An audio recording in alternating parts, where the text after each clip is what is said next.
नमस्कार छात्रों, मैं संगीता बिल्ला, सेंट जोसेफ एकेडमी की हिंदी अध्यापिका आपको कक्षा 7 की हिंदी व्याकरण पुस्तक उद्बोधन के पाठ शब्द रचना प्रत्यय पढ़ाने जा रही हूँ। पिछली वीडियो में आपने देखा होगा कि हमने उपसर्गों द्वारा शब्द रचना करना सीखा। आज की इस वीडियो में हम प्रत्यय का प्रयोग करके नव शब्दों की रचना करना सीख जाएंगे। तो शुरू करते हैं। तो यह है पाठ 5 शब्द रचना प्रत्यय। सफिक्स, प्रत्यय को इंग्लिश में कहते हैं सफिक्स। पिछले पाठ में हमने सीखा था उपसर्ग, और उपसर्ग को इंग्लिश में कहते हैं प्रीफिक्स। जो शब्दों से पहले लगाए जाए वे प्रीफिक्स, और जो शब्दों के बाद लगाए जाए वे सफिक्स। तो इस पाठ को पढ़ना शुरू करते हैं। बच्चों, जिस प्रकार उपसर्ग मूल शब्द के आरंभ में जुड़कर उसके अर्थ में परिवर्तन ला देते हैं, उसी प्रकार कुछ ऐसे शब्दांश भी होते हैं जो शब्द के अंत में जुड़कर उसके अर्थ में परिवर्तन ला देते हैं। उदाहरण के लिए नीचे दिए गए शब्दों को पढ़ो और समझो। ये जो उदाहरण दिए गए, जब हम इन्हें पढ़ेंगे तो हमें इस बात का पता चलेगा कि प्रत्यय होता क्या है। जैसे लड़का प्लस पन, लड़का में पन प्रत्यय जुड़ा हुआ है तो बन गया लड़कपन। रुक प्लस आवट तो बना रुकावट। थक प्लस आवट, थक में आवट प्रत्यय जुड़ा तो बन गया थकावट। लिख प्लस अक से बना लेखक। खेल औना से बना खिलौना। इन शब्दों में लड़का, रुक, थक, लिख, खेल मूल शब्द हैं, जबकि पन, आवट, अक और औना शब्द प्रत्यय हैं। क्योंकि वे मूल शब्द के पीछे जुड़कर उनके अर्थ में विशेषता उत्पन्न कर रहे हैं, प्रत्यय नए शब्दों का निर्माण करते हैं। तो इस आधार पर हमें पता चला कि प्रत्यय नए शब्दों का निर्माण करते हैं, इनका अपना कोई अर्थ नहीं होता। ये तभी सार्थक होते हैं जबकि मूल शब्द के पीछे जुड़ते हैं। आपने देखा कि लड़का शब्द का तो अपना अर्थ है पर पन का नहीं है, लेकिन जब वो जुड़ गया लड़का में पन तो बन गया लड़कपन, एक सार्थक शब्द बन गया।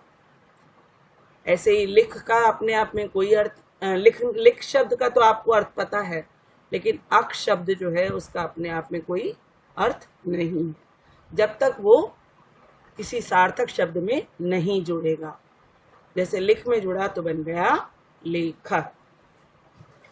इस प्रकार हम ये परिभाषा समझ सकते हैं, जो शब्दांश मूल शब्द के अंत में लगकर उसके अर्थ में परिवर्तन या विशेषता उत्पन्न कर देते हैं, वे प्रत्यय कहलाते हैं। जैसे अभी आपने पढ़ा ऊपर पन, आवट, औना, अक आदि। प्रत्यय के भेद, प्रत्यय के दो भेद होते हैं, कृत प्रत्यय, तद्धित प्रत्यय। अब कृत प्रत्यय क्या है? वे प्रत्यय जो क्रिया की धातु के अंत में लगकर संज्ञा या विशेषण शब्दों का निर्माण करे, वे कृत प्रत्यय कहलाते हैं। इनके प्रयोग से जो शब्द बनते हैं उन्हें कृदंत कहा जाता है। जैसे आपने जो नीचे उदाहरण दिए हुए हैं या ऊपर वाले उदाहरण ही देख लें जो अभी हमने पढ़े थे। लड़का शब्द है, उसमें पन जुड़ा, पन लिख तो फिर लड़कपन बन गया। ठीक है, अब लड़कपन शब्द जो है वो कृदंत कहलाएगा। अब इसके भेद पढ़ते हैं। कृत प्रत्यय के भेद। कृत प्रत्यय के 5 भेद होते हैं। कर्तृवाचक, कर्मवाचक, करणवाचक, भाववाचक, विशेषणवाचक। पहला भेद है कर्तृवाचक कृत प्रत्यय। कौन कौन से प्रत्यय इसके अंतर्गत आते हैं? दार, धातु है लेन, देन। लेन से बना लेनदार और देन से बना देनदार। दूसरा प्रत्यय है अक। लिख में अक प्रत्यय जुड़ा तो बन गया लेखक। गई में अक जुड़ा तो बना गायक। नृत्य में अक जुड़ा तो बन गया नर्तक। आक। तैर में आक जुड़ा तो बन गया तैराक।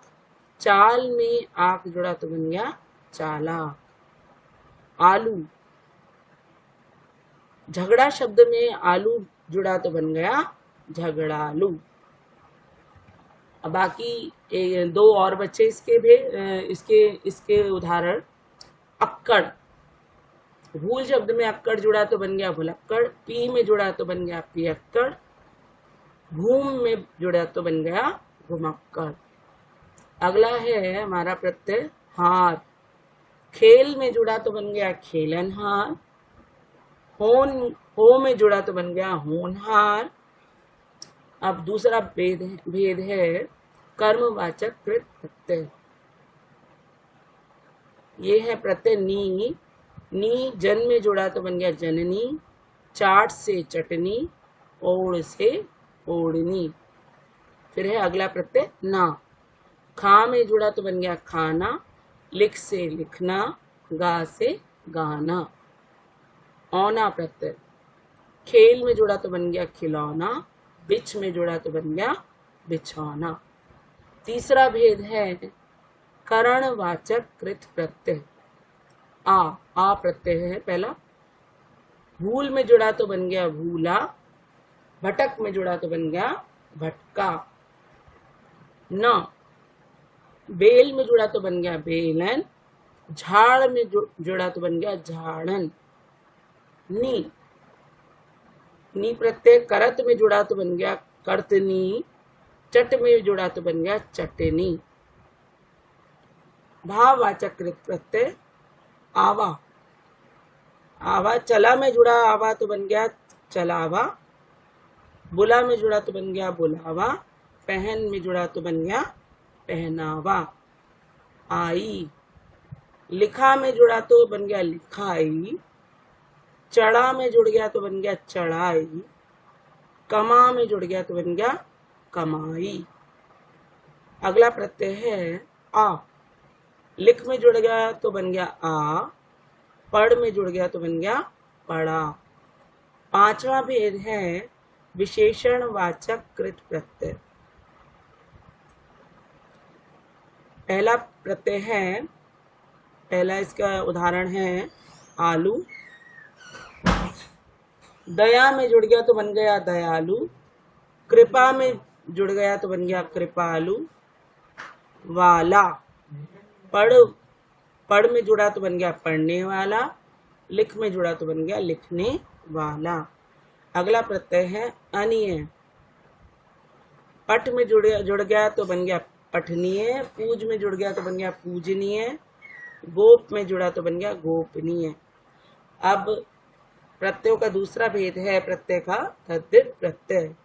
ऐसे प्रत्यय जो संज्ञा, सर्वनाम और विशेषण शब्दों के अंत में जुड़कर नए शब्द बनाते हैं, वे तद्धित प्रत्यय कहलाते हैं।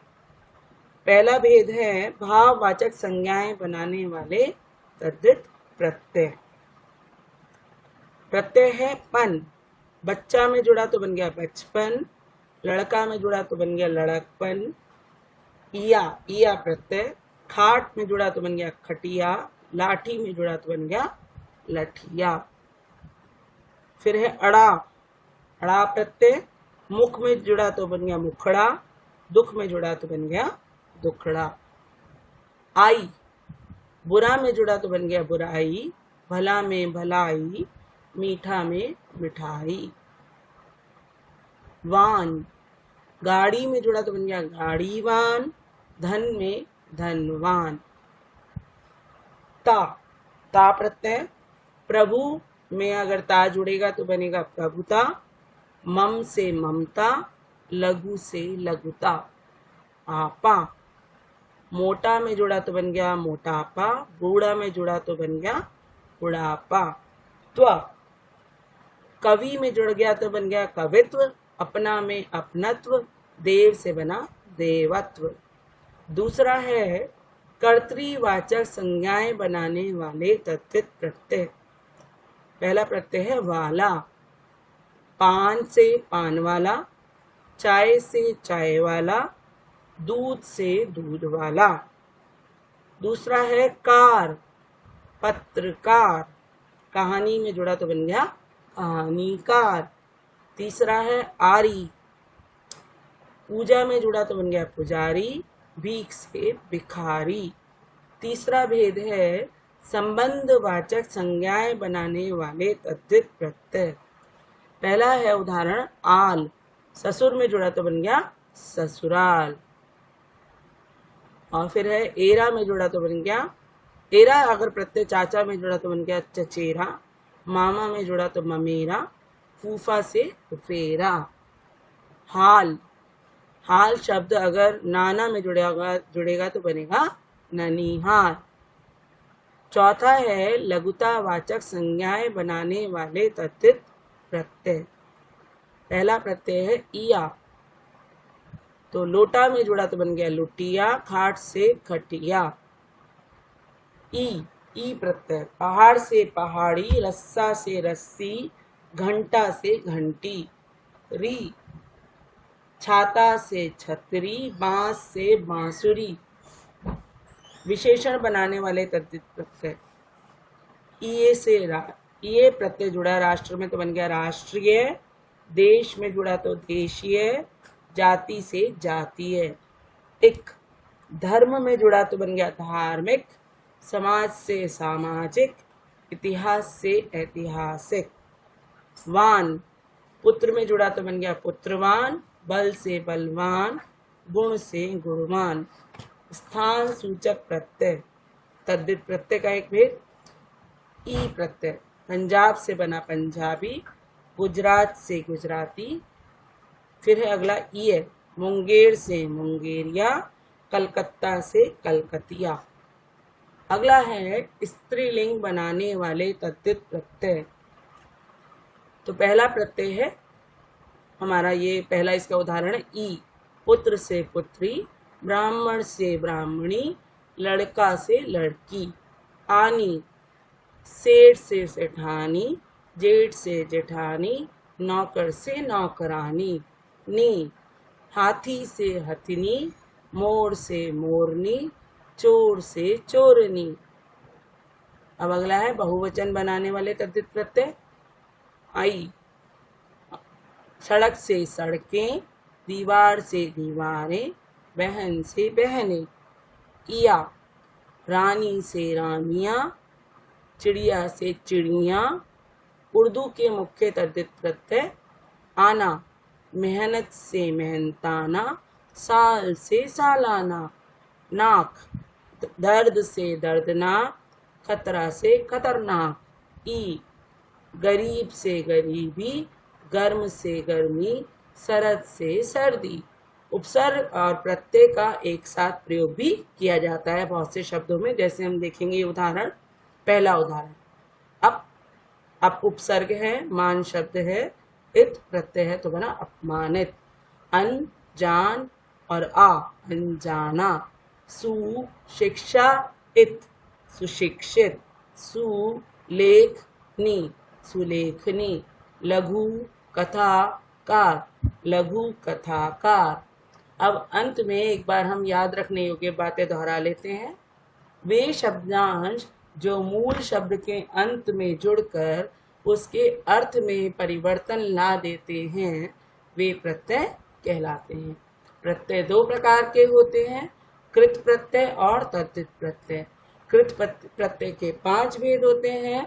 उपसर्ग और प्रत्यय का प्रयोग एक साथ भी होता है, जैसे अभी हमने उदाहरण पढ़ा अपमानित, सुशिक्षित। क्रिया के अंत में प्रत्ययों के प्रयोग से बनने वाले शब्दों को कृदंत कहते हैं। तो इसके साथ ही मैं अपना यह पाठ यहीं पर समाप्त करती हूँ। धन्यवाद।